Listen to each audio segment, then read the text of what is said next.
Friends, welcome back. तो friends, अभी की लेटेस्ट न्यूज है कि यूक्रेन युद्ध के बीच में रूस ने भारत से मदद मांगी है और पीएम मोदी ने लिया है एक बहुत ही मुश्किल परंतु नामुमकिन नहीं वाला स्टेप। चलो देखें क्या है। तो वीडियो शुरू करते हैं। वीडियो शुरू करने से पहले अगर आप चैनल पर नए हो और आपने अभी तक सब्सक्राइब नहीं किया है तो जल्दी से पहले सब्सक्राइब के बटन और बेल आइकन को क्लिक कर लो ताकि आपको हमारे सारे न्यू वीडियोस का नोटिफिकेशन मिल जाए जैसे हम अपलोड करें। अगर आपको वीडियो पसंद आता है प्लीज लाइक एंड शेयर। चलिए शुरू करते हैं। रशिया यूक्रेन युद्ध के कारण सबसे बड़ा नुकसान रशिया और यूक्रेन दोनों को ही हो रहा है, लेकिन एक मामले में दुनिया के बाकी देशों को भी भारी नुकसान उठाना पड़ रहा है और वो है क्रूड ऑयल की पेमेंट में, क्योंकि रशिया यूक्रेन युद्ध के कारण क्रूड ऑयल की कीमतें आज इतिहास के सबसे ज्यादा स्तर पर पहुंच गई हैं। आपकी जानकारी के लिए बता दूं कि आज से तकरीबन 4 महीने पहले पिछले साल 1 नवंबर को ब्रेंट क्रूड ऑयल की कीमत $68 पर बैरल थी और आज 7 मार्च को ब्रेंट क्रूड ऑयल की कीमत $139 पर बैरल तक आ गई है। यानी जो कीमत 4 महीने पहले नवंबर में थी आज ठीक उसके डबल से भी ज्यादा हो गई है। भारत में पेट्रोल और डीजल की कीमतें फिलहाल नहीं बढ़ी हैं, इसलिए आपको इस बारे में ज्यादा नहीं पता होगा, लेकिन वेस्टर्न देशों में तो पेट्रोल, डीजल और गैस के प्राइसेस अचानक से आसमान छू रहे हैं। कई वेस्टर्न देश अपने स्ट्रेटेजिक ऑयल रिजर्व्स का भी इस्तेमाल करने के लिए मजबूर हो गए हैं। आपको लग रहा होगा कि क्रूड ऑयल की कीमतों में कुछ डॉलर्स की बढ़ोतरी से भारत को क्या नुकसान होगा, तो आपकी जानकारी के लिए बता दूं कि क्रूड ऑयल की कीमतों में कुछ डॉलर्स की भरपाई भारत सरकार को कई बिलियन डॉलर्स में करनी पड़ती है। उदाहरण के लिए पिछले साल अप्रैल से दिसंबर यानी 9 महीने का डेटा ही ले लेते हैं। भारत ने इस बीच $82 बिलियन का क्रूड ऑयल खरीदा था। $82 बिलियन इतनी बड़ी रकम है कि हम इतने पैसों में 310 के करीब राफेल फाइटर जेट्स परचेज कर सकते हैं। कहने का मतलब है कि क्रूड ऑयल के प्राइसेस में कुछ डॉलर्स की बढ़ोतरी का मतलब है कई बिलियन डॉलर्स एक्स्ट्रा पे करना। और ऐसा नहीं है कि क्रूड ऑयल के प्राइसेस अब एक जगह आकर टिक गए हैं, हर नए दिन के साथ नया रिकॉर्ड सेट हो रहा है। लगातार कीमतें बढ़ रही हैं और जिस हिसाब से यूक्रेन और रशिया के बीच का ये युद्ध शांत होने का नाम नहीं ले रहा है, उसको देखते हुए तो लग रहा है कि क्रूड ऑयल की कीमतें आगे और भी ज्यादा बढ़ेंगी। एक्सपर्ट्स के मुताबिक क्रूड ऑयल की कीमत $185 पर बैरल तक भी जा सकती है। मिडिल ईस्ट के देशों के साथ साथ रशिया के पास भी ऑयल रिजर्व्स के बहुत ही बड़े भंडार हैं और वो पूरे यूरोप को क्रूड ऑयल और गैस सप्लाई करता है। वेस्टर्न और यूरोपियन देश रशिया के क्रूड ऑयल और गैस को बॉयकॉट कर रहे हैं। ऐसे में रशिया को बहुत ही बड़ा नुकसान होने का खतरा बना हुआ था। इससे निपटने के लिए रशिया ने भारत को अपना क्रूड ऑयल ऑफर कर दिया है, वो भी बहुत ही ह्यूज डिस्काउंट के ऊपर। रेफरेंस के लिए आपकी स्क्रीन के ऊपर बिजनेस स्टैंडर्ड के आर्टिकल का स्क्रीनशॉट है, जिसके मुताबिक Russian oil companies crude oil के ऊपर भारत को बहुत ही बड़ा डिस्काउंट ऑफर कर रही हैं। रिपोर्ट्स के मुताबिक स्विफ्ट बैन के बाद अगर दोनों देशों के बीच पेमेंट मैकेनिज्म जल्दी से फाइनलाइज हो जाता है तो रशिया की ऑयल कंपनीज क्रूड ऑयल के मार्केट प्राइस के ऊपर भारत को 25 से 27% का डिस्काउंट देने के लिए रेडी हैं। यानी अगर आज क्रूड ऑयल की कीमत $139 पर बैरल है तो 27% डिस्काउंट के बाद इंडिया को 139 के बदले मात्र $101 पर बैरल पे करना होगा। ये बहुत ही ह्यूज डिस्काउंट है जिससे भारत की सरकार 15 से 20 बिलियन डॉलर्स आराम से बचा सकती है। रशिया को आज की डेट में ऑयल बायर चाहिए और इंडिया को सस्ता क्रूड ऑयल। ऐसे में ये डील रशिया और दोनों के लिए विन विन सिचुएशन होगी, लेकिन इसमें एक ही दिक्कत है और वो है पेमेंट की, क्योंकि बैंक्स को डर है कि अगर वो रशियन बैंक्स को क्रूड ऑयल की पेमेंट करते हैं तो वेस्टर्न देश उनके ऊपर भी सैंक्शंस लगा सकते हैं। इसलिए भारतीय सरकार और रिजर्व बैंक ऑफ इंडिया दोनों मिलकर रशिया को पेमेंट करने का कोई तरीका ढूंढने में लगे हैं। लेकिन रशियन क्रूड ऑयल परचेज करने का मतलब है प्रो रशिया कैंप में जाना, और आज के समय वेस्टर्न देशों में एंटी रशिया सेंटिमेंट्स पहले से उबाले मार रहा है। इससे निपटने का एक ही तरीका है, रशिया ने डिस्काउंटेड प्राइस के ऊपर क्रूड ऑयल का ऑफर न सिर्फ भारत बल्कि चाइना को भी दिया होगा। ऐसे में एक ऑप्शन ये भी है कि चाइना का वेट किया जाए और नोटिस किया जाए कि चाइना रशिया को पेमेंट करने के लिए क्या रास्ता चुनता है, फिर उसके बाद भारत पेमेंट से रिलेटेड कोई कदम उठा सकता है। खैर, वैसे क्या भारत को रशिया को आर्थिक तौर पर सपोर्ट करने के लिए रशिया से क्रूड ऑयल परचेज करना चाहिए, हाँ या फिर ना? ये बड़ा रिस्की भी हो सकता है। नीचे कमेंट करके अपनी राय जरूर बताएं।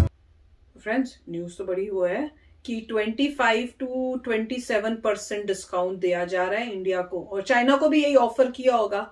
और अब देखते हैं कि चाइना क्या करता है।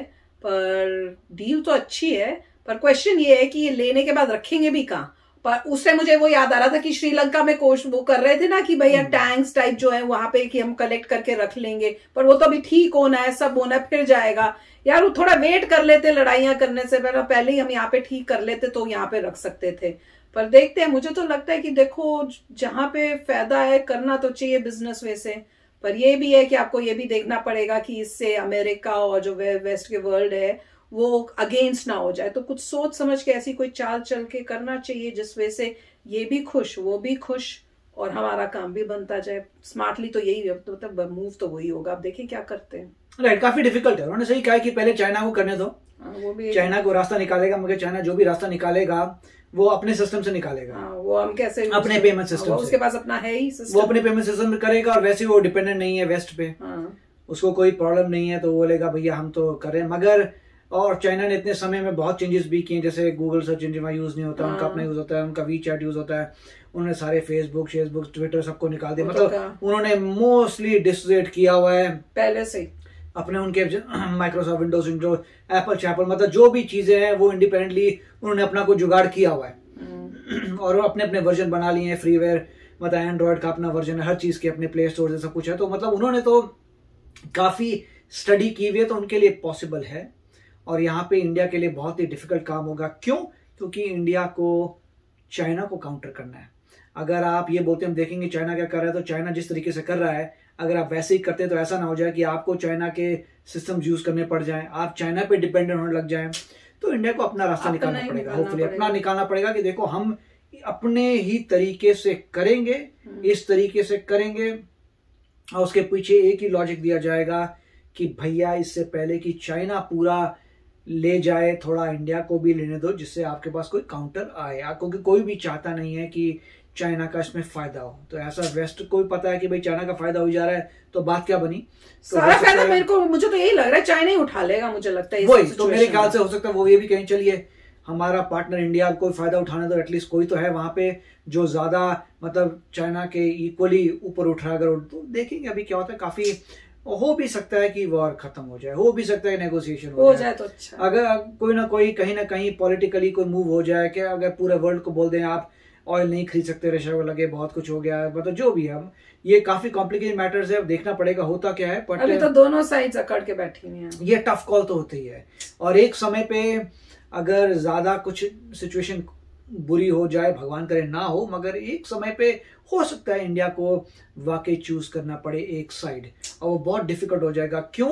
क्योंकि 70% के आपके जो आर्म्स एम्युनिशन है वो रशिया से हैं। तो आप क्या चूज, आप कुछ कर ही नहीं सकते। 70% आपके हैं। और ये तो पुरानी गवर्नमेंट्स के ऊपर किसी को स्टडी करके देखना चाहिए कि भाई एक ही कंट्री से क्यों माल लेते जा रहे थे, वो भी डिफेंस का। अगर तुम्हें पता नहीं था कि अगर उस कंट्री से कुछ ऐसी प्रॉब्लम आ जाए तो तुम बिल्कुल ही उस कंट्री के अंदर हो गए हो। इतनी सारी वर्ल्ड की कंट्रीज हैं, पहले तो अपना बनाना चाहिए था सारा, अपने में रिसर्च एंड डेवलपमेंट करनी चाहिए थी, या फिर हर कंट्री को 5% कर करके बोलते चलिए 20 बंदे हैं, कितनों से लड़ाई हो जाएगी, 4-5 से हो जाएगी, फिर भी आपके 20 ऑप्शन। यहाँ पे तो आपने एक ऑप्शन 70% का रख दिया। नहीं, पर इंडिया ने इससे एक सीख तो ली है कि अब जैसे कह रहे हैं कि फ्रांस को कह रहे हैं कि अच्छा हम तुमसे लेंगे, पर उसकी जगह तुमको यहाँ घर, हमारे यहाँ इंडिया में हमारे घर के अंदर ही तुम्हें वो मेंटेनेंस के लिए करना होगा। उससे ज्यादा नहीं होता क्योंकि उससे धीरे धीरे मतलब पता तो चल रहा है कि ये चीज है वो चीज हो। अभी तो यही था कि हम रशिया के काफी सारे वेपन्स खुद ही बनाते हैं इंडिया में।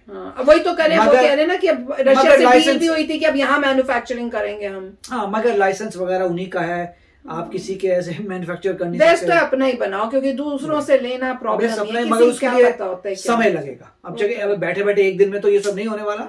मगर यही है कि इस वॉर से बहुत सारी कंट्रीज की केस स्टडी हो रही है, उनको समझ आ रहा है कि जो भी करना है तेजी से करना है, क्योंकि बाद में फ्यूचर में इंडिपेंडेंट रहना बहुत जरूरी है। डिपेंडेंट किसी पे होंगे तो बड़ी प्रॉब्लम आएगी। अच्छा वीडियो था। यस, आप भी बताना क्या करना चाहिए इंडिया को, ठीक है ना? तो चलो हम लोग बैठ के सोचते रहेंगे, पर हमारे जो बेस्ट माइंड है हमारी गवर्नमेंट में बैठे ऑफिशियल, उन्होंने सबसे अच्छा सोल्यूशन। पर हम बातचीत के लिए कि देखते हैं कि क्या और क्या हो सकता है, वो सोच के कमेंट सेक्शन में करेंगे बातें, ठीक है ना? तो चलो चलते हैं, मिलेंगे नेक्स्ट वीडियो में बहुत ही जल्द। Till then take care and bye bye. तो अगर आप मेरे इस चैनल पे नए हो तो जल्दी से सब्सक्राइब के बटन को हिट करो और बेल आइकन को क्लिक करो, ताकि आपको मेरा जब नया वीडियो मैं लगाऊं आपको उसके बारे में जल्दी से पता चल जाए।